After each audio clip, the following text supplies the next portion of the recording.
Bonjour à toutes et à tous. J'attends quelques secondes que les connexions arrivent. Je vois que ça arrive au fur et à mesure. Bonjour donc et bienvenue à cette troisième et dernière séance des vendanges en ligne pour cette année. Je suis ravie de vous accueillir à nouveau pour les fidèles qui ont suivi les trois conférences. Ravie de vous accueillir donc pour cette dernière qui va être orientée autour de la viticulture. On va y revenir. Ce cycle de conférences dans le cadre des vendanges du savoir a eu pour ambition de croiser les disciplines autour de la thématique du vignoble bordelais au défi de l'avenir. Cet enjeu interdisciplinaire nous semblait particulièrement important et c'est aussi le centre de la démarche des vendanges du savoir, pouvoir croiser les disciplines, pouvoir croiser les points de vue, les échanges entre chercheurs et vraiment dans le cadre de ces vendanges en ligne, on est en plein là-dedans avec une thématique globale abordée par différents chercheurs, différentes disciplines de manière différente. On a eu donc dans un premier temps une intervention autour de Vignes et environnement au temps des Lumières avec Stéphanie Lachaud qui nous a parlé des risques et des adaptations au XVIIe et au XVIIIe siècle. On a eu la semaine dernière Raphaël Schirmer, géographe, qui nous a parlé du vignoble bordelais, un vignoble en crise pour aborder les défis de l'avenir avec une perspective économique, une perspective sociale et puis une perspective aussi territoriale et d'animation territoriale. Et puis aujourd'hui, nous allons aborder les défis de la viticulture au XXIe siècle avec un focus sur la viticulture bordelaise face au changement climatique. C'est donc Sébastien Zito qui va nous ouvrir ce sujet, qui va investir ce sujet. Que je remercie très chaleureusement d'être parmi nous aujourd'hui, après un petit trouble au moment où il était censé intervenir initialement avec le cyclone à La Réunion qui a retardé son intervention. Donc, on en est désolé, mais il est là avec nous et on en est ravis.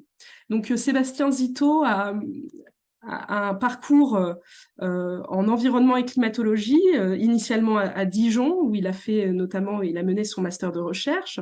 Et puis ensuite, il a réalisé une thèse de doctorat qui a été financée par deux interprofessions, celle de Bourgogne et celle de Champagne. Et ce doctorat, cette thèse, avait pour objectif d'étudier l'impact du changement climatique sur l'oïdium de la vigne, un pathogène présent dont la lutte est particulièrement compliquée dans ces régions. Suite à cette thèse de doctorat, il est désormais en post-doctorat à l'INRAE et il étudie l'impact du changement climatique sur la région de Cognac, tout en caractérisant son terroir. Donc c'est un travail de recherche qui se concentre sur l'étude de l'impact du changement climatique sur la vigne et sur son environnement. Et ces recherches-là ont mené à différents articles scientifiques, notamment sur l'impact du changement climatique sur les régions viticoles françaises, dans la revue Ono One, ou encore sur la calibration d'un modèle d'humectation foliaire pour la revue Agriculture and Forest Meteorology, et puis diverses autres collaborations scientifiques. Donc à nouveau, suite à l'intervention de Sébastien Zito, si le sujet vous intéresse, je vous invite à aller regarder ces articles de plus près. Je vais lui laisser la parole. Avant cela, je vous rappelle que vous pouvez interagir avec nous dans la petite partie Q et R qui se trouve en bas de votre écran. Vous voyez une sorte de petit chat qui est ouvert. Vous pouvez tout au long de la conférence poser vos questions. Et je me ferai une joie à la fin de la conférence de pouvoir les poser à notre invité et à notre conférencier. Donc n'hésitez pas tout au long de son intervention à poser les questions pour qu'on puisse avoir un moment d'échange suite à son intervention. Je vous remercie, passez une très bonne conférence et je laisse la parole à Sébastien Zito. Merci. Donc, je vais partager.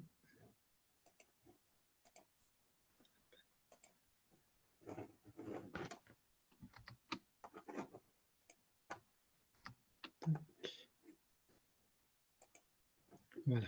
C'est tout bon pour l'écran? Ok, super. Donc les défis de l'avenir, oui, c'est sûr que le changement climatique, il en fait partie, il est au cœur de l'actualité, on peut dire, hein. Et je vais commencer ma présentation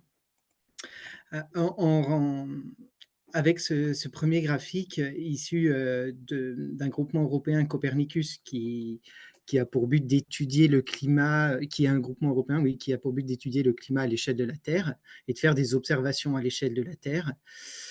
Et comme vous pouvez le voir, l'année 2023, donc l'année dernière, a été l'année la plus chaude jamais enregistrée à l'échelle de la Terre. Euh, Elle est représentée ici sur ce graphique, comme vous pouvez voir, où on approche les quasiment 1,5 degrés par rapport à la moyenne 1850-1900. Donc la moyenne 1850-1900, qui est la moyenne des températures à l'échelle de la Terre sur une période dite pré-industrielle, donc sans activité, avec très faible activité humaine impactant les gaz à effet de serre.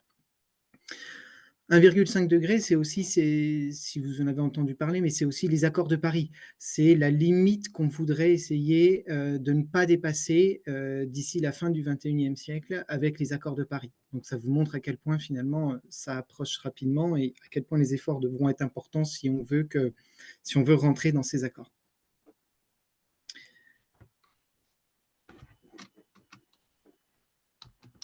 Alors, ce qu'il faut quand même garder en tête, hein, c'est que ce réchauffement, bien que donc on a des successions d'années de plus en plus chaudes, chaque année n'est pas toujours plus chaude que la précédente, mais aussi une chose très importante à garder à l'esprit, c'est que le réchauffement à l'échelle de la Terre, il n'est pas homogène. Et l'année 2023 le montre encore aussi une fois. Là, ici, vous avez les écarts de l'année 2023 par rapport à une autre référence, par rapport aux 30 dernières années, 1991-2020. On voit que certaines régions, finalement, ont été plus fraîches que la moyenne sur la période des 30 ans, et d'autres ont des conditions plus chaudes. Donc, voilà, c'est quelque chose qu'il faut garder à l'esprit. Ce n'est pas l'ensemble du monde qui est forcément plus chaud, ça dépend des années. Il y a toujours cette variabilité interannuelle du climat, et d'un point de vue spatial aussi. Et du coup, on va se focaliser, nous, un peu plus aujourd'hui sur la thématique à Bordeaux. À Bordeaux, en France, j'ai récupéré les données des stations, de la station de Mérignac, qui est une station Météo France, qui est positionnée à Bordeaux, et qui permet de remonter, comme vous pouvez le voir ici, jusqu'en 1946. Et du coup, vous avez ici l'évolution de la température moyenne annuelle depuis 1946 jusqu'à 2023, ici, comme on peut voir, qui n'est pas l'année la plus chaude ici à Bordeaux, qui est légèrement en dessous de 2022, mais qui est quand même la deuxième année la plus chaude jamais enregistrée à la station de Bordeaux. On est par rapport, l'échelle ici, hein, c'est des anomalies de température par rapport à une période fixe. Météo France utilise souvent cette référence 1961-1990. Donc, c'est pas 1850-1900, mais voilà, c'est une autre référence. Si on regarde la moyenne décennale, donc chaque point de la courbe rouge représente l'évolution, est moyennée en fait sur une période de 10 ans. On voit clairement qu'on a une scission entre les températures, et en fait, c'est pas particulièrement d'un point de vue statistique, si on teste, on observe une rupture à partir de l'année 87-88 qui marque vraiment l'augmentation des températures, là, ici, sur l'année. Comme on s'intéresse à la vigne, et j'y reviendrai aussi sur d'autres diapositives, on peut regarder aussi, on peut se questionner sur le cumul de pluie. Est-ce que lui est impacté par le changement climatique ou pas? Parce qu'on parle effectivement de sécheresse, mais quand on regarde le cumul de pluie à l'année, donc ici, hein, chaque barre représente une année. Vous avez ici l'année 2023. Vous voyez qu'elle n'était pas particulièrement sèche, au contraire même, elle est dans une année assez pluvieuse depuis les 20 dernières années. Et quand on regarde la tendance, on n'a aucune évolution significative qui montrerait une augmentation ou une diminution des précipitations sur l'année, encore une fois, et sur le cumul pendant l'année.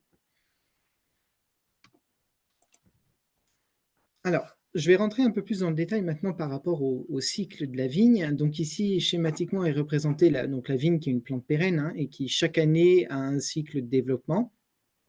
Vous avez la période de l'hiver où les bourgeons sont en stade de dormance, la plante est en stade de dormance, et ensuite au printemps, les bourgeons s'ouvrent, des feuilles sont émises, des fruits sont émis jusqu'à la maturité des fruits, la récolte des fruits, et après, et ainsi de suite. Sur ce cycle annuel, on s'intéresse beaucoup, d'un point de vue climatique, à la saison dite végétative de la plante, c'est-à-dire entre le moment où les premières feuilles vont commencer à apparaître jusqu'au moment de la maturité du raisin. C'est les conditions climatiques pendant cette période qui vont énormément influencer eh ben, à la fois la vitesse du cycle et à la fois la composition du raisin et la façon dont il va mûrir et à quelle rapidité. Et du coup, je vais présenter quelques graphiques où on s'intéresse justement à cette période qui est, euh, qui est importante pour la vigne. Alors, ce qu'on peut voir ici, donc c'est le même graphique que je vous ai représenté sur la température annuelle, mais cette fois, c'est la température d'avril à septembre. Donc, c'est la saison végétative de la plante, ce qui va impacter le plus la vigne et la maturité du raisin. D'ailleurs, on voit que l'année 2003, qui était une année exceptionnellement chaude, alors on voit qu'elle est battue par 2022, mais elle est aussi battue finalement par 2023. Mais voilà, le classement des années les plus chaudes n'est pas forcément le même que sur l'année complète, mais on retrouve aussi clairement cette nette tendance à l'augmentation depuis environ les années 1980, le milieu des années 80. Encore une fois, d'un point de vue statistique, et cela s'observe à l'échelle de la France et même de l'Europe, on a vraiment un saut et une rupture statistique dans les données de phénologie, de température, entre 87 et 88. Pour bien imaginer, hein, c'est-à-dire que ce qu'on observe aussi, c'est qu'un millésime, par exemple, à la fin des années, ou début des années 80 ou dans les années 70, qui pouvait être caractérisé de chaud par rapport à la moyenne, va aujourd'hui, dans les 20 dernières années, être finalement un millésime plutôt frais. Donc c'est là que ça montre aussi à quel point on a des écarts importants. Concernant la pluie, toujours d'avril à septembre, donc la pluie qui va être utilisée par la plante pour ses fruits, là, on n'a pas de tendance non plus à une diminution significative. Ce qu'on observe surtout, c'est qu'on a une très forte variabilité interannuelle, c'est-à-dire qu'on va pouvoir retrouver des années avec des forts cumuls de pluie, succédés par des années avec des très faibles cumuls de pluie, comme par exemple ici au début des années 2010, alors que juste avant, on avait des très forts cumuls de pluie. C'est juste une variabilité interannuelle qui est assez marquée sur la région bordelaise, mais aucune évolution significative à la diminution des pluies n'est observée dans le jeu de données.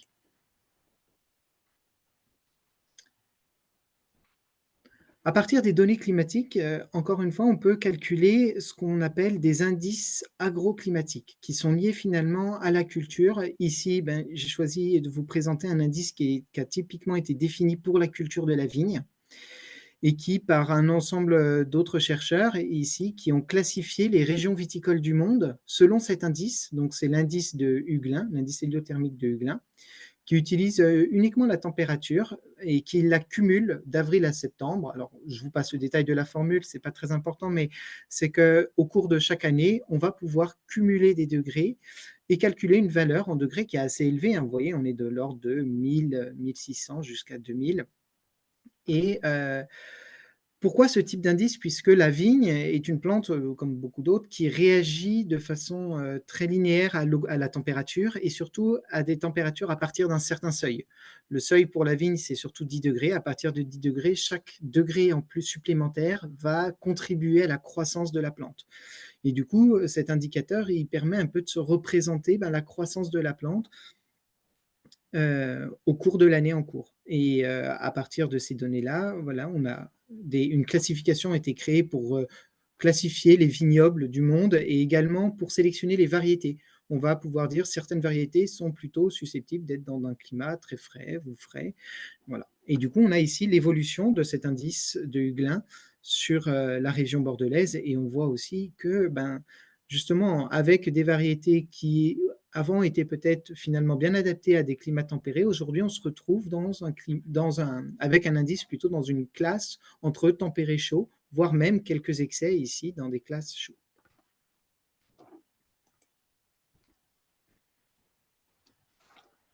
Un second indice agroclimatique qui peut être calculé et qui est intéressant d'observer, c'est l'indice de sécheresse. Donc, il se base sur la simulation du bilan hydrique de la vigne. Donc, on essaye de comprendre et de voir à partir des températures et de la pluie, la vigne, elle va évapotranspirer. Donc, elle va libérer de l'eau, elle va absorber de l'eau dans le sol et elle va transpirer. Cet indice, il permet de se rendre compte de l'état de sécheresse, pour simplifier, de l'état de sécheresse un petit peu du sol, toujours et cette fois encore à la fin de la saison. C'est calculé, encore une fois, d'avril à septembre. Là, ce qu'on peut voir, c'est que cette fois-ci, statistiquement, on a bien une diminution et on tend à avoir du coup des périodes de plus en plus sèches ou un indice de sécheresse plus élevé pour la vigne avec le changement climatique. Et là, c'est principalement lié aux températures, puisque on a vu juste avant que l'évolution des précipitations ne montrait pas de tendance. Cependant, du fait de l'augmentation des températures, ça accentue l'effet de transpiration et d'évaporation au niveau du sol de l'eau, ce qui accentue finalement la partie le côté sécheresse.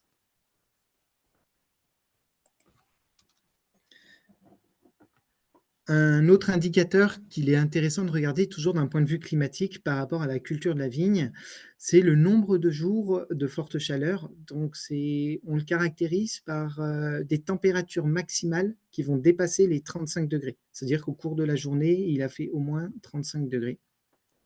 Et on compte le nombre de jours où on a justement dépassé cette valeur seuil de 35 degrés. Donc ici, vous avez sur cet axe le nombre de jours. Et on voit clairement que l'effet du changement climatique et du réchauffement climatique est marqué et observé aujourd'hui, hein, il n'y a pas de doute. 2003, qui était le dernier record en date avant 2022 du nombre de jours de forte chaleur, on était à 16 jours. 2022, on avait enregistré jusqu'à 20 jours supérieurs à 35 degrés dans la région bordelaise, toujours avec la station ici de Mérignac. Après, vous voyez que 2023, ici, n'est pas spécifiquement marqué par un nombre de jours très élevé, mais on observe quand même un certain nombre. En tout cas, la tendance, toujours cette tendance décennale qui permet de montrer l'évolution finalement de l'indicateur, elle montre une évolution significative à l'augmentation.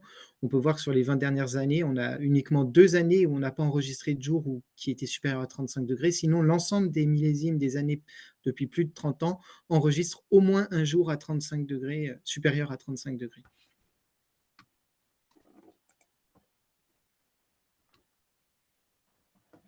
Alors, pour parler un petit peu des conséquences finalement sur la vigne, quelles conséquences va avoir cette augmentation des températures? Ici, je vais vous présenter les résultats qui ont été publiés avec des collègues dans la revue Ono1, où on a simulé le cycle végétatif du Cabernet Sauvignon sur la région de Bordeaux à partir de données climatiques. Donc ici, on est sur la période passée avant finalement l'augmentation des températures qu'on observe d'avril à septembre. Donc avant cette augmentation, si on voit sur la période passée de 1947 à 1987, vous avez les dates ici de quatre stades, alors 3 stades phénologiques qui sont le premier, le débourrement, qui est le premier stade finalement où la reprise végétative de la plante au printemps, le stade de la floraison, qui est un stade relativement important pour la plante, puisque c'est là où finalement les grappes vont se former. La réussite de cette étape est importante pour la suite, puisque c'est là où voilà, la fertilisation et la formation des baies va être réalisée. Vous avez une autre étape, la véraison, ici, qui est qui, vous voyez, qui avant apparaissait environ en moyenne autour du 22 août, et qui est l'étape où le raisin commence à mûrir. Ça marque aussi la fin de la période de sensibilité de la vigne aux maladies. Et vous avez la dernière étape qui va de la véraison jusqu'à la maturité, où finalement le sucre va s'accumuler dans les baies pour arriver à la fin à un taux de sucre voulu et pour récolter le raisin. Donc vous avez les dates moyennes ici sur la période 1947 1987. Si on regarde sur la période d'après, donc le 1988 jusqu'à maintenant, 2023, c'est 36 ans là, ces 36 dernières années, en moyenne, par rapport à la période d'avant, on a gagné plus 1,8 degré d'avril à septembre. Et la conséquence, c'est quoi? C'est que vous voyez que l'ensemble des stades phénologiques avancent dans l'année. On passe du 3 avril au 25 mars, du 13 juin au 3 juin, 22 août au 7 août, et la récolte au 16 septembre. Ce qu'on peut remarquer aussi, on ne le voit peut-être pas très bien ici, mais l'écart ici, sur cette période par rapport à cette période qui est plus court, c'est-à-dire qu'en fait, on a un rétrécissement du cycle végétatif de la vigne. C'est-à-dire que c'est plus rapide entre le débourrement jusqu'à la maturité. Donc, à la fois, ça avance dans le temps et à la fois, c'est plus rapide. Alors, les conséquences. Alors, je suis désolé, j'ai un petit souci là sur le diapo, je ne sais pas pourquoi, mais on va voir. Les conséquences. Donc, les conséquences, c'est qu'on va potentiellement, alors j'y reviendrai après, mais potentiellement, la vigne, en débourrant plus tôt, va être exposée à un risque de gel peut-être plus important. Alors, j'y reviendrai justement pour parler du risque de gel. Concernant la floraison, du fait qu'elle soit plus tôt, la conséquence est plutôt positive, puisque ce qu'il faut savoir, c'est que la vigne, sa température idéale de croissance à ce stade-là, c'est autour de 28-29 degrés. Donc, on est en moyenne, je vous ai représenté souvent, en moyenne, on est autour de 20 degrés dans ces périodes-là. Donc, ça reste très positif pour la plante et du coup, c'est plutôt favorable. Ça ne change rien ou c'est favorable. Concernant une véraison qui est plus proche de l'été, ça peut augmenter le risque de stress hydrique sur la plante. Et concernant, je suis désolé, il y a un petit souci sur le diapo, mais ce n'est pas très grave. Concernant l'avancée de la maturité, cette fois, en fait, le raisin va mûrir, vous voyez, dans une période ici qui se situe entre mi-août et début septembre, période qui peut avoir encore des jours assez chauds et du coup favoriser le stress thermique. Donc, ça assèche le raisin et ça limite également du coup le rendement et ça peut aussi venir impacter la qualité. Donc, voilà un peu les conséquences directes sur la vigne. Concernant maintenant les conséquences sur le raisin et le vin, une augmentation des températures va favoriser en fait la concentration en sucre dans le raisin, ce qui va permettre en fait de faire augmenter l'alcool potentiel et du coup l'alcool finalement qu'on va retrouver dans le vin, le taux d'alcool dans le vin. Alors ici, c'est pas sur la région de Bordeaux, mais c'est une étude scientifique qui a un long recul historique et qui est intéressant de voir, c'est dans la région du Languedoc, mais on observe exactement les mêmes avancées pour l'ensemble des régions viticoles quasiment de France. C'est qu'avec le réchauffement climatique, on tend à avoir des degrés d'alcool plus importants dans les vins et on tend aussi également à avoir une diminution de l'acidité. Alors, en quoi c'est important? Ah mince, c'est embêtant, là, je ne sais pas ce que j'ai. J'ai un problème sur ma figure. Alors, ben, on ne voit pas très bien, c'est pas grave. En quoi ces deux paramètres sont importants? En fait, à la fois l'alcool et l'acidité, le rapport alcool sur acidité joue un rôle important dans la conservation du vin. Et du coup, ça impacte finalement la conservation des vins. Ça va également aussi impacter le profil organoleptique des vins. Donc, ce qu'il faut savoir, c'est que les arômes sont une partie des arômes, ou du moins des précurseurs d'arômes qu'on retrouve dans les baies de raisin, la quantité de ces précurseurs d'arômes vont dépendre des conditions climatiques et vont être influencés. Des températures chaudes et des stress hydriques relativement importants peuvent impacter et jouer justement sur ces différents arômes qu'on va retrouver dans le vin. Donc, une modification finalement du goût du vin avec les conditions climatiques. Alors, des conséquences, mais pas toujours négatives, ça aussi, il faut le retenir. Ici, c'est un exemple de travaux de collègues de mon équipe qui a été réalisé sur la région de Saint-Émilion, où en fait, ils ont regardé sur un ensemble de millésimes. Donc, chaque point correspond en fait à un millésime, une année. Et chaque millésime a été évalué, je ne sais plus dans quelle revue œnologique, mais en tout cas, voilà, c'est des vins qui ont été évalués avec une note de 1 à 20 selon leur qualité. Donc, selon leur qualité gustative, ces vins sont évalués sur une note de 0 à 20. Et vous avez ici en dessous on va dire l'équivalent de l'eau présente dans le sol, ou du moins de l'eau nécessaire pour la plante, plutôt de ce qu'on va appeler ici le stress hydrique.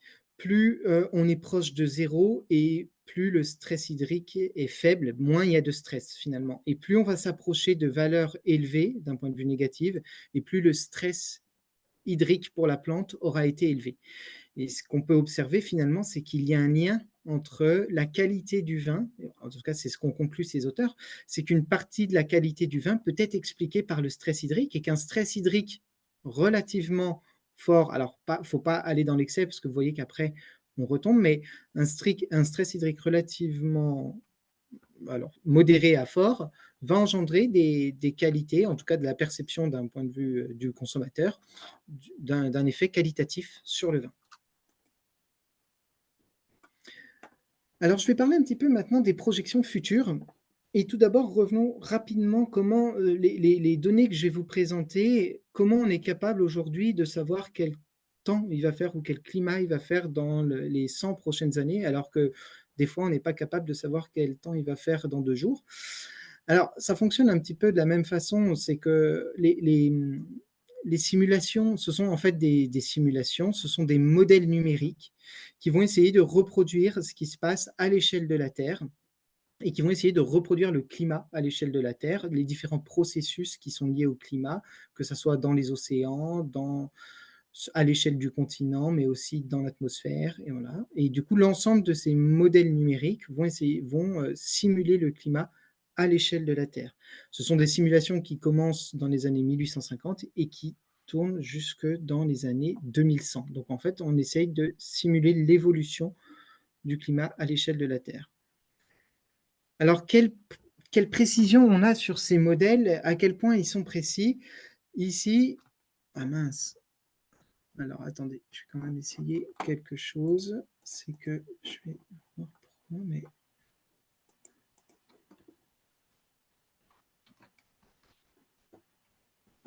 Est-ce que ça remarche là? Mince. Je ne sais pas pourquoi j'ai un problème sur le diaporama. Je vais voir si je ne peux pas faire ça. Est-ce que là, c'est là? Alors là, on le voit le diaporama, mais Oui. Voilà.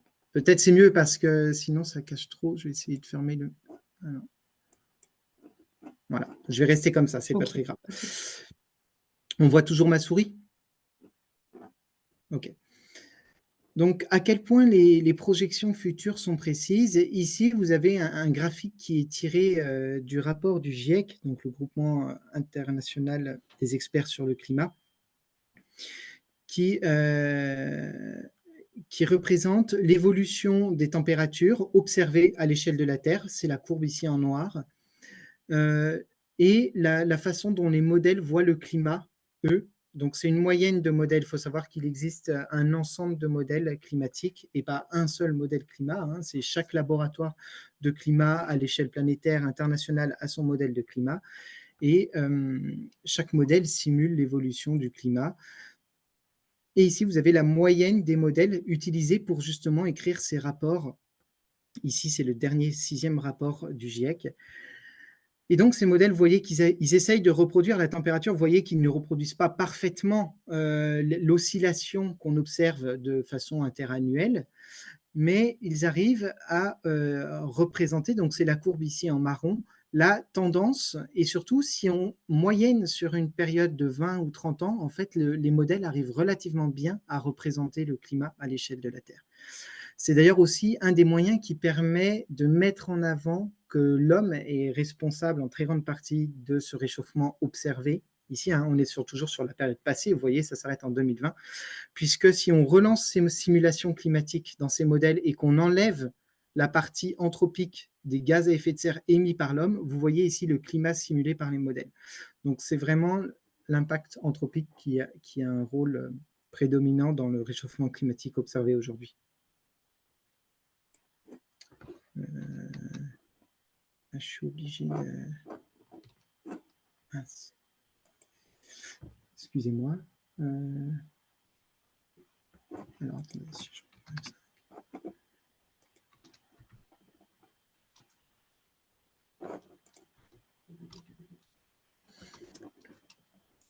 Concernant ces modèles, donc, ils sont capables aujourd'hui de prévoir, de relativement bien simuler l'évolution du climat. Mais la grande question, du coup, c'est comment on va simuler le climat jusqu'en 2100.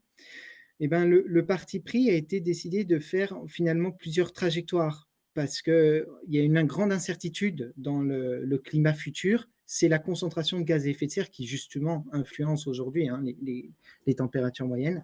Donc, la grande incertitude, c'est quelles seront les émissions futures de carbone qui impacteront, vous allez le voir, je vais vous le présenter juste après, directement l'évolution des températures.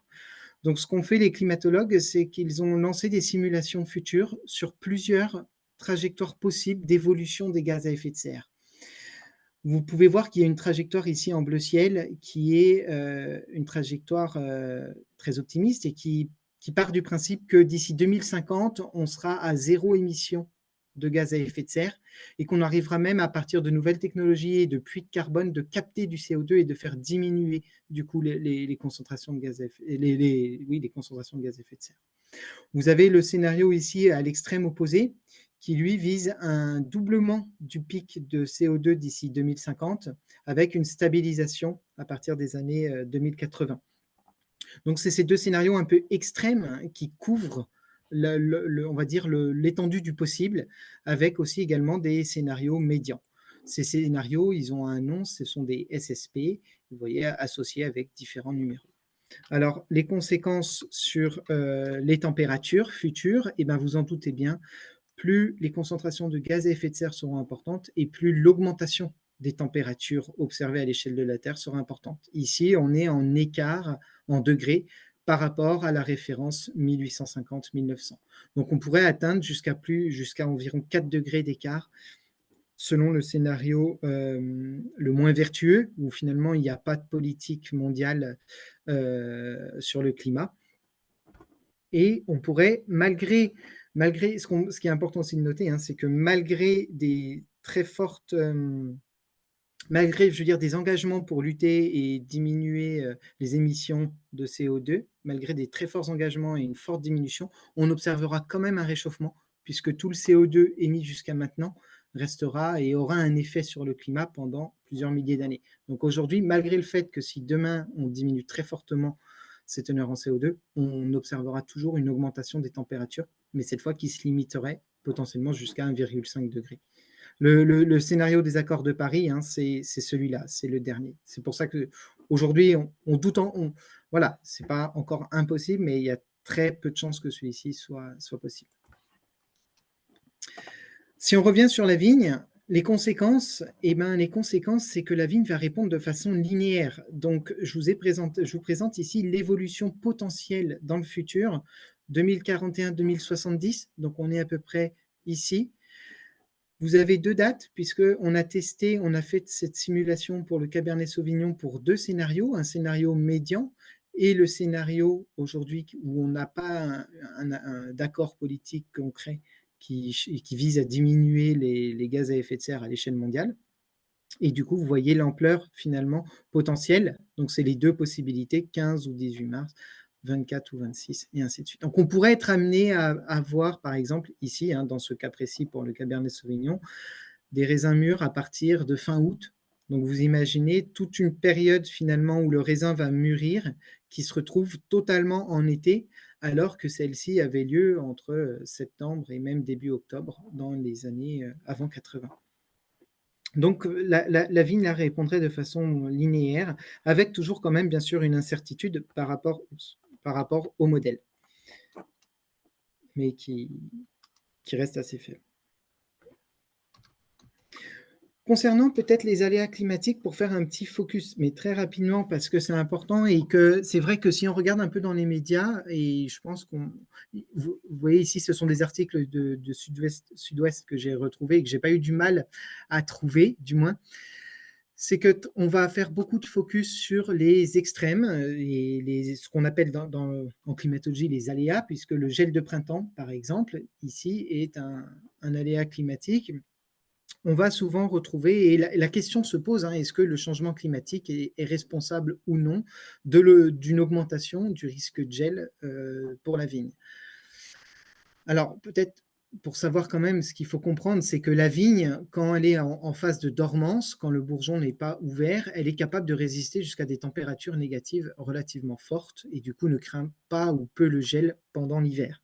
Par contre, au fur et à mesure que le bourgeon va s'ouvrir, vous allez voir, on peut voir que sa résistivité au gel va diminuer jusqu'à atteindre quasiment, quand les feuilles sont ouvertes, on atteint un seuil de résistance qui se limite à 0 degré ou 0,5.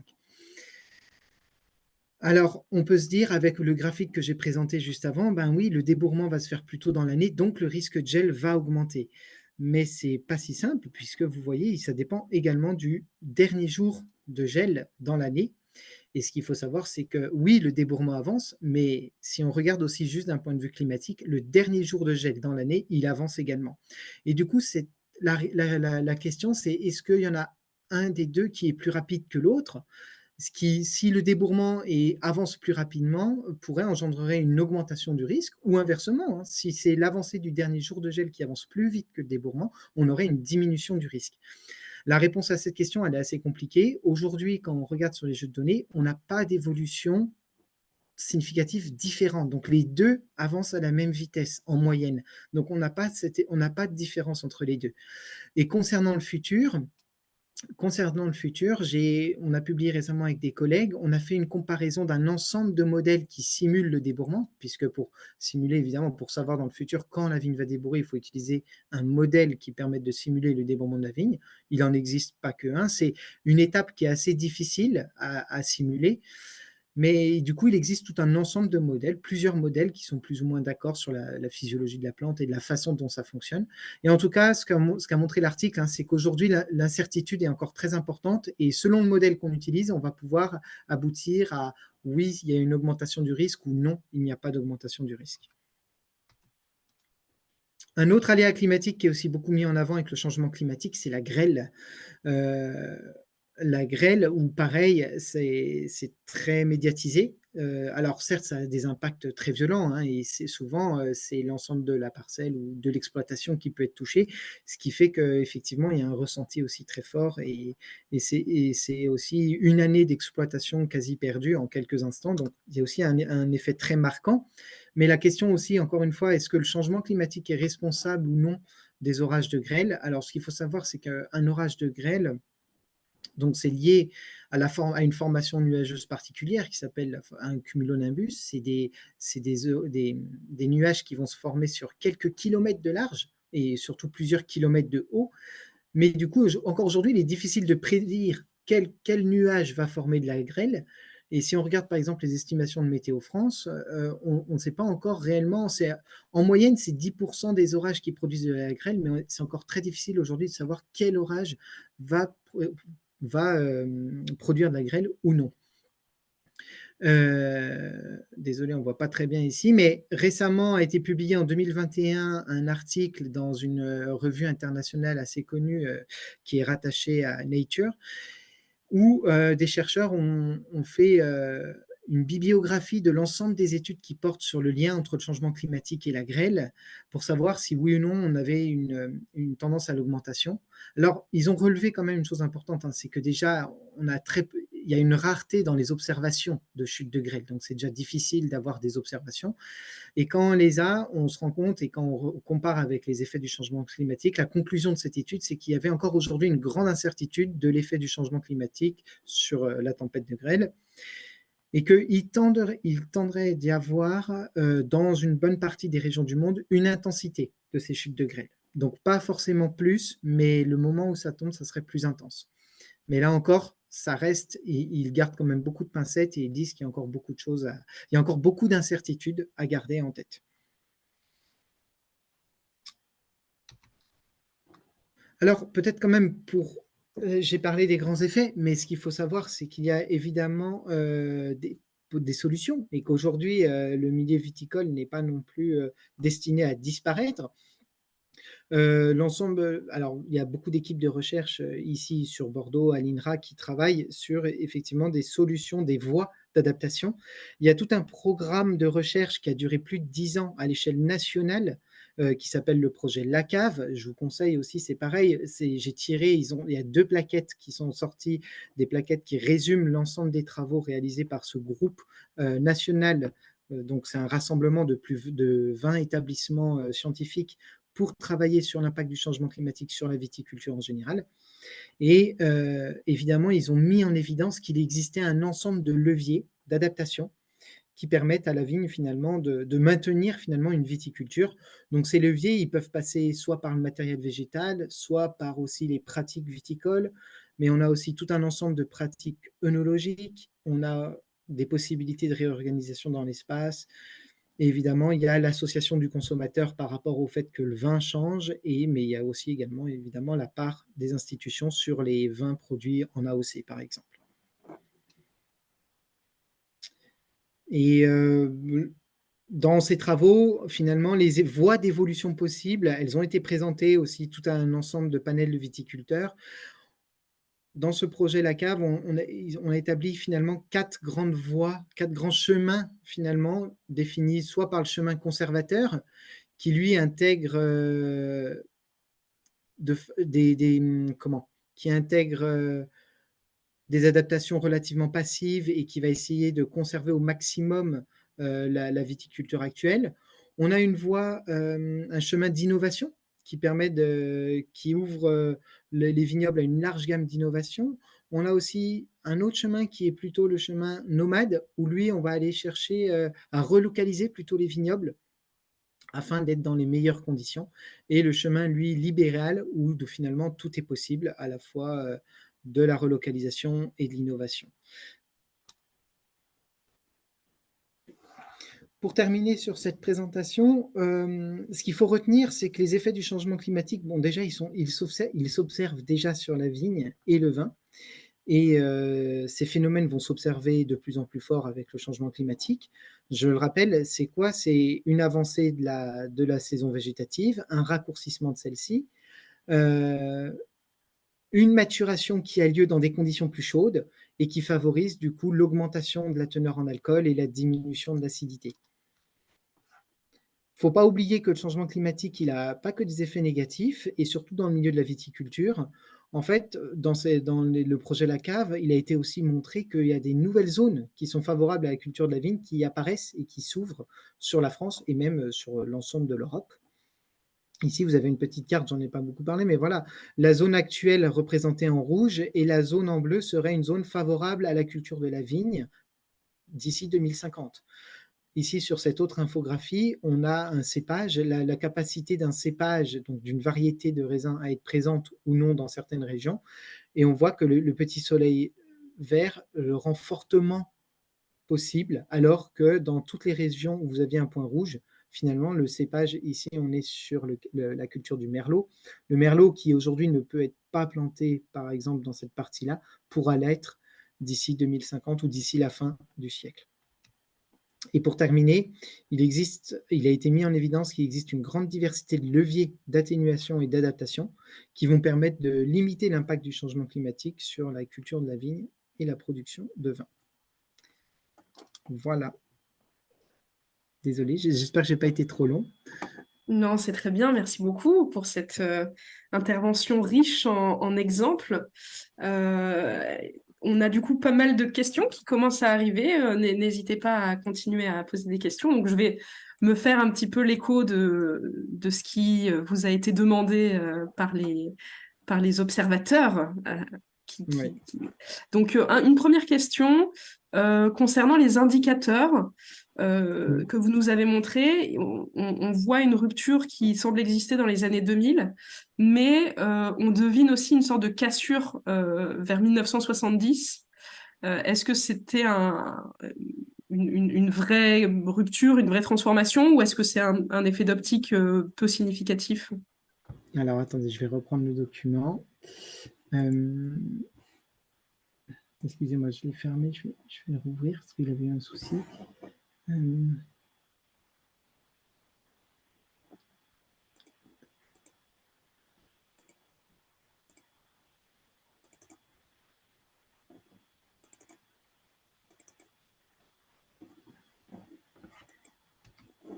Alors, Je vais repartager mon écran parce que je Oui, vais aller pas de sur la problème. diapo concernée.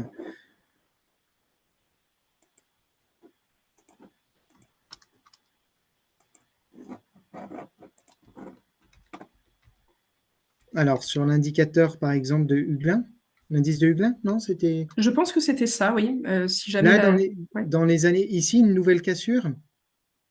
Dès les années 1970, finalement. Est-ce qu'il n'y a pas une évolution qui est Alors, si, plus mais tôt? alors, alors, en fait, c'est parce que, alors, on a cette courbe cette moyenne décennale qui, du coup, va lisser cette période. Mais en fait, il faudrait revoir les données sans cette courbe. Si on regarde sans cette courbe, en fait, c'est un peu, on pourrait ici séparer plutôt par là. Et on se retrouve avec une période ici, avec cette moyenne ici, et là, cette moyenne. Et du coup, là, on a un saut ici. Et c'est vrai que du coup, la courbe en rouge lisse ce saut, mais voilà, c'est après c'est statistique, c'est pas voilà, et ça se ressent pas et on peut pas non plus le ressentir et je pense qu'il faut voilà, je sais pas comment l'expliquer, mais voilà, non, c'est pas voilà, non, il n'y a pas de faut pas regarder la courbe rouge. La conclusion, c'est ça, c'est que Ok. le test statistique sur la rupture, il est fait sur les points bleus sur chaque année. Et en fait, en regardant chaque année, c'est là qu'on peut dire que là, vraiment, on tombe dans une zone où on va connaître des choses qu'on n'a jamais connues. Et inversement, finalement, les périodes chaudes ici vont se retrouver quasiment des périodes froides dans cette zone.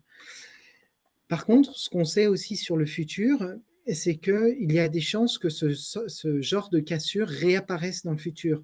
Et aujourd'hui, il est trop tôt pour dire si, par exemple, ici, on ne serait pas en train d'amorcer justement une nouvelle pente assez raide. Mais voilà. Mais il est fort probable qu'il y ait de nouvelles effets de rupture et ça, c'est lié au système climatique à l'échelle de la Terre. C'est que notre climat ici en Europe, on est influencé par des phénomènes géographiques, des phénomènes climatiques, des courants à la fois atmosphériques et océaniques qui influencent notre climat annuel.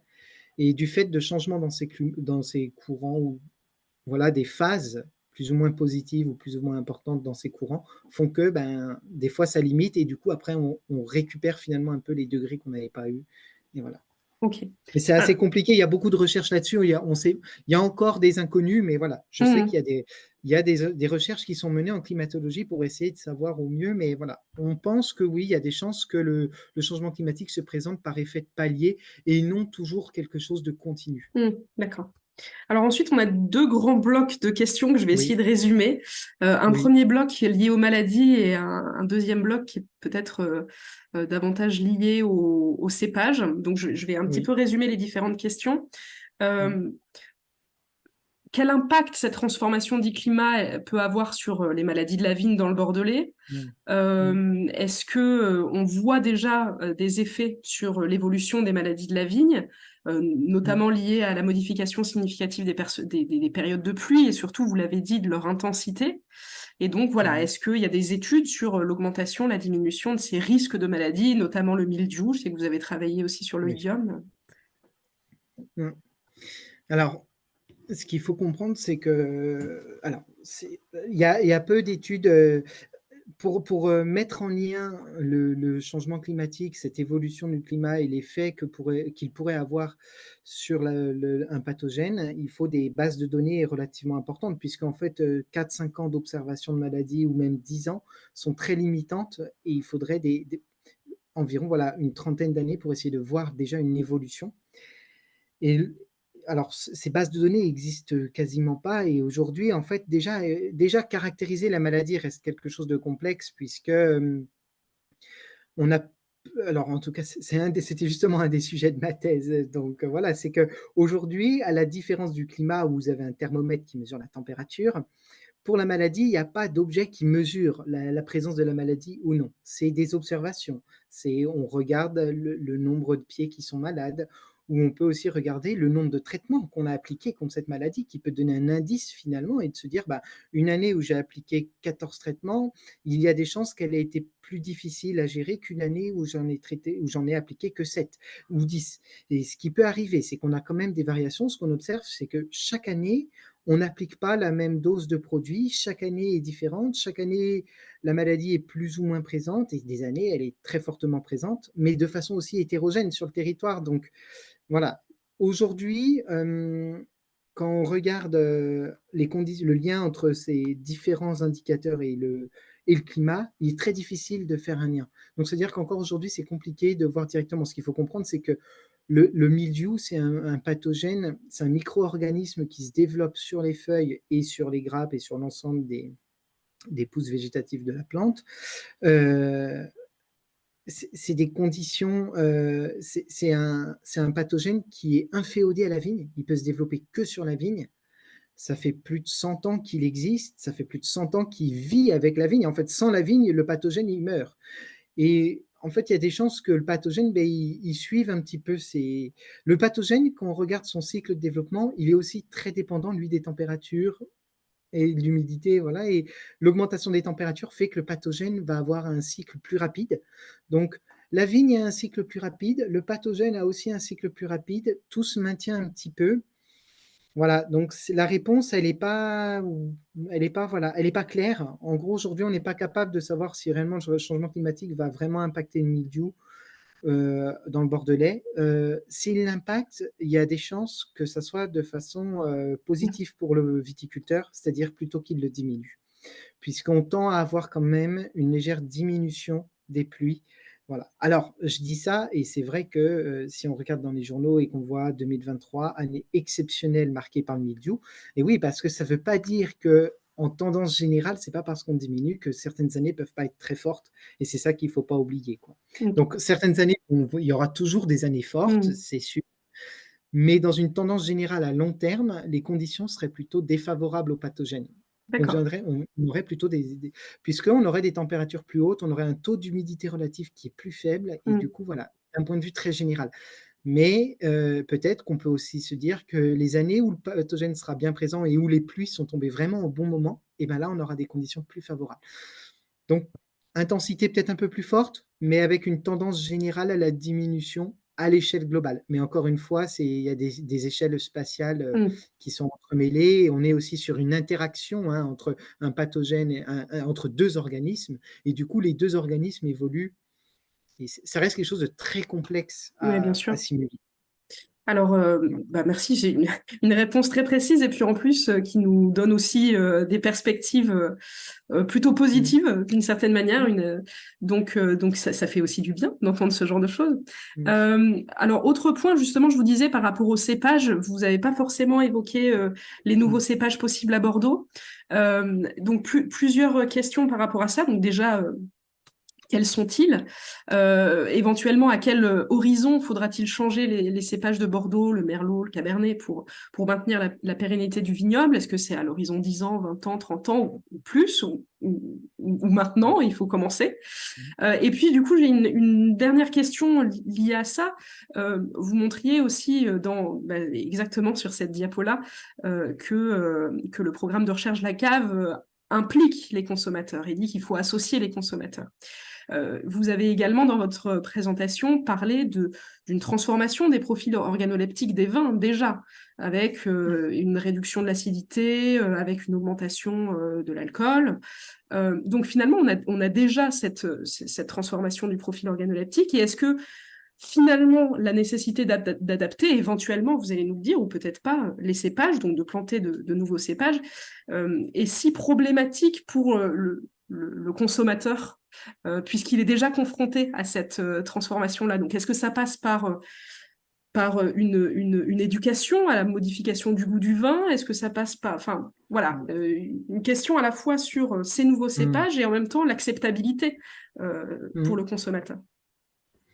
Alors, ces nouveaux cépages, donc juste pour revenir effectivement, l'adaptation, on parle du matériel végétal, et effectivement, dans le matériel végétal rentre la variété de la vigne, du cépage, donc qui sert à produire le raisin pour faire le vin. Peut-être juste quelque chose à préciser, attention, parce que matériel végétal, on pense tout de suite au cépage, mais ce qu'il faut savoir aussi, c'est que la vigne, actuellement, comment elle est cultivée, c'est qu'elle est greffée. Donc, il y a un porte-greffe qui porte justement le cépage que nous, on connaît, le Merlot, le Cabernet Sauvignon. Sauf que les racines du Cabernet Sauvignon, par exemple, c'est pas les racines qui viennent du Cabernet Sauvignon. On a greffé une bouture de Cabernet Sauvignon sur un porte-greffe. Ça a été fait au moment de la crise du phylloxéra pour lutter contre cet insecte et éradiquer d'ailleurs même cette maladie. Donc aujourd'hui, actuellement, on est obligé de greffer. Et ce qu'on s'est rendu compte aussi, c'est que ce porte-greffe va aussi quand même influencer la capacité du cépage à résister à la sécheresse, à mûrir aussi plus ou moins fort, à sa vigueur.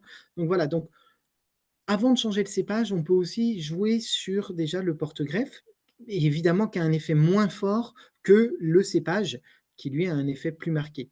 Quel cépage? Bah, actuellement, il y a plusieurs programmes de recherche justement qui visent à tester à la fois en conditions, on va dire, expérimentales. Donc ici, par exemple, pour parler un petit peu sur l'Institut de l'INRA à Bordeaux, vous avez une parcelle où il y a 50 cépages différents qui sont plantés sur un porte-greffe. Et, et du coup, on essaye un ou deux porte-greffes, je ne sais plus, mais voilà, qui essayent justement de comparer tous ces cépages. On fait des micro-vinifications avec ces cépages pour regarder le goût que pourraient apporter ces nouvelles variétés. Les nouvelles variétés, je vais pas sortir de nom forcément, mais c'est des variétés évidemment qu'on va chercher dans des régions plus au sud, plutôt l'Espagne, plutôt l'Italie. Voilà, on va aller chercher dans des régions plus chaudes des variétés qui permettent de mûrir, du coup, qui ont une vitesse de croissance plus lente, ou du moins qui ont besoin de plus de chaleur pour arriver à maturité, et du coup, qui vont mûrir dans des conditions typiquement septembre, mi-septembre ou septembre, début octobre. Et aussi d'autres projets de recherche où là, c'est carrément en condition aussi, je pense à ça parce que dans notre équipe, on a aussi un programme de recherche où c'est en condition exploitante. C'est un exploitant viticole à Bordeaux qui a planté dans sa parcelle un ensemble aussi de 20 ou 30 cépages différents, pareil, des cépages qui viennent plutôt du sud de la France, qui sont capables d'avoir une maturité plus lente. Après, le consommateur, par rapport au consommateur, la question c'est est-ce qu'un cépage, dans des conditions vraiment différentes, peut-être que certains cépages modifieraient moins, changer de cépage pourrait venir à modifier moins le profil organoleptique des vins que de laisser ce même cépage évoluer avec les conditions climatiques. Donc ça aussi, mais là encore une fois, c'est voilà, associer le consommateur, c'est effectivement c'est primordial, je pense. Mais après, c'est pas toujours facile. Je pense que certains, après, tout dépend comment est consommé le vin. Voilà, ça dépasse un peu mes compétences, Mmh. mais je veux dire, voilà, je sais qu'il y a une part des consommateurs qui, si le vin change trop de goût, en fait, c'est que quand on boit du vin, on l'associe forcément aussi à une région ou à une appellation. Voilà. Et du coup, quand on déguste un vin, on veut retrouver des caractéristiques de cette région. Si vous produisez un vin qui ne ressemble plus à la région, peut-être qu'il y a une part des consommateurs qui vont arrêter Mmh. tout simplement d'acheter Ouais. ce vin. Donc Mmh. voilà, c'est à la fois faut l'associer, mais c'est pas toujours facile. Mmh. Et actuellement, en tout cas, une bonne partie des consommateurs veulent essayer, en tout cas aujourd'hui, d'associer un produit à une région et du coup à une typicité. Et cette typicité, si elle change trop brutalement, effectivement, elle pourrait perdre des consommateurs Mais oui, bien sûr. avec le temps. Bah, justement, sur cette question, ça nous ouvre à peut-être dernier bloc de questions Mhm. autour peut-être de la crise bordelaise. Est-ce Mhm. qu'on peut relier ces modifications climatiques à la crise actuelle des vins de Bordeaux? Pourtant, euh, la qualité des raisins n'a jamais été aussi bonne. Donc, dans Mhm. quelle mesure ce réchauffement climatique peut jouer? Et puis, associer du coup à cette question-là, une question qui va encore plus loin, qui nous dit finalement, est-ce qu'il ne faudrait pas d'ores et déjà préparer la filière bordelaise à abandonner la culture de la vigne et chercher de nouvelles spéculations pour l'agriculture, notamment, vous avez parlé de zones plus favorables au nord. Et puis je Mhm. terminerai ce bloc de questions avec peut-être quelque chose de plus positif, dans le sens où la profession doit contribuer à l'atténuation. C'est un Mhm. point important. C'est déjà le cas dans le sens où, notamment dans le Bordelais, on a des projets comme le projet Vitirève ou la démarche Bordeaux Cultivons Mhm. Demain qui vont dans ce sens-là. Donc, est-ce que finalement le portrait est si grave qu'il faille déjà imaginer des portes de sortie, peut-être, ou associer d'autres modes de culture? Ou est-ce que finalement, on a encore une marge de manœuvre importante? Alors, la crise par rapport au climat, je ne pense pas, d'un point de vue personnel, en tout cas, je ne pense pas qu'il y ait réellement de lien. En regardant les chiffres, en tout cas, on voit que si on regarde un petit peu les chiffres de où était bu le vin de Bordeaux et qu'est-ce que ces consommateurs, pourquoi ces consommateurs arrêtent de boire le vin de Bordeaux, c'est plus lié tout simplement à des habitudes. Et il y a une chute de la consommation de vin en France depuis 20 ans. Et c'était principalement le marché de Bordeaux. Donc, je ne suis pas sûr que ça soit forcément lié au climat. Et vous l'avez dit, et je l'ai montré aussi en partie, et jusqu'à aujourd'hui, les effets du changement climatique étaient plutôt favorables sur à la fois la qualité et même, je pense, sur certaines années. Alors, ça dépend évidemment, hein, tout ça est mis en relation, mais après, on est dans une AOC, donc le niveau le rendement est limité, mais voilà, c'était plutôt favorable à la production de vin, ce changement climatique. Comme une grande partie des régions viticoles de France, d'ailleurs, il faut le préciser. Actuellement, les régions viticoles de France qui souffrent le plus du changement climatique, c'est le pourtour méditerranéen, Mm. qui est lié à des températures vraiment plus élevées et aussi un assèchement plus important. Donc, je ne suis pas sûr qu'il y ait forcément de lien.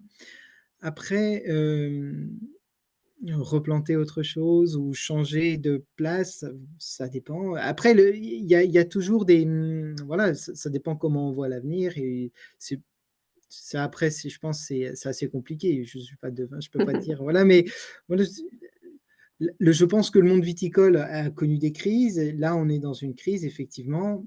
Je pense pas que, après, c'est mon avis encore une fois personnel et je pense qu'il se base pas réellement sur des chiffres ou quoi que ce soit, mais voilà, si on regarde dans le passé, c'est dommage, j'ai pas suivi les interventions, mais peut-être que d'autres interventions passées ont montré qu'il y a eu déjà plusieurs Mm. crises. Absolument, oui. Peut-être qu'on est actuellement dans une crise. Effectivement, il va y avoir de l'arrachage, mais il y a quand même, ce qu'il faut pas oublier quand même, c'est que il y a certaines appellations dans le Bordelais qui continuent de se vendre très très bien et voilà, et qui ne s'est jamais vendu aussi bien, même on peut le dire.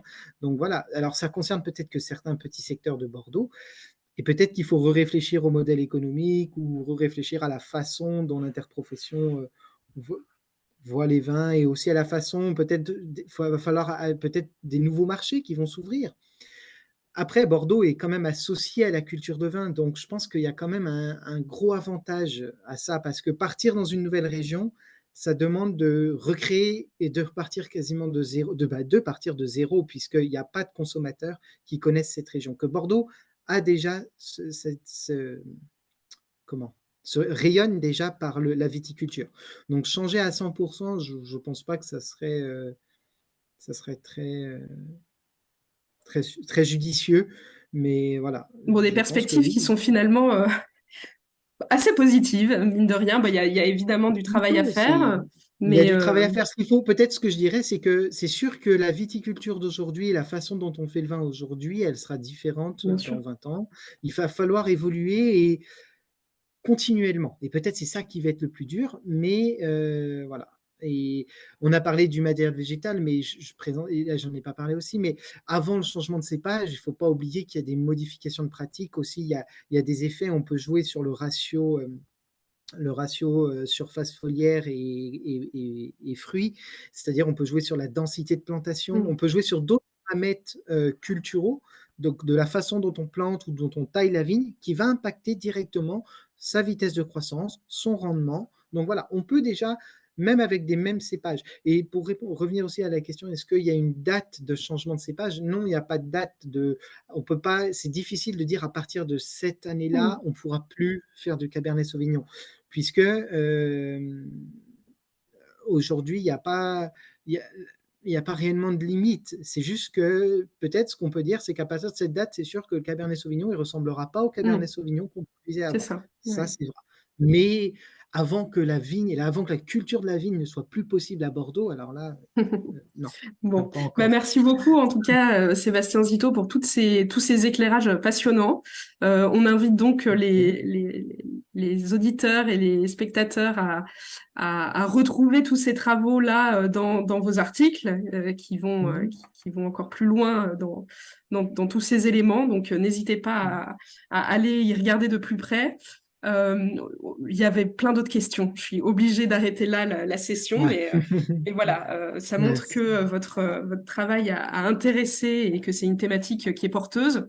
Merci beaucoup, merci à tous d'avoir été présents pour cette dernière conférence des vendanges en ligne. Et on se retrouve dès la semaine prochaine à la Cité du Vin, dès mardi prochain, le mardi 6 février, avec Boris Petrich qui viendra nous parler de la Chine et du rapport qu'a la Chine au vin, et notamment les consommateurs de vin en Chine, avec son intervention Château Pékin.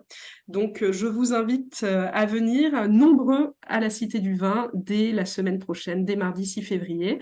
Et vous pourrez retrouver tout ce cycle de vendanges en ligne sur Internet avec les liens vers YouTube. Enfin, sur YouTube, vous aurez accès à un replay de toutes ces conférences. Donc, n'hésitez pas aussi à le partager autour de vous parce que on a un cycle riche et qui peut apporter beaucoup de réponses à beaucoup de questions qu'on se pose. Donc, encore merci et merci Sébastien Zito pour cette conférence éclairante.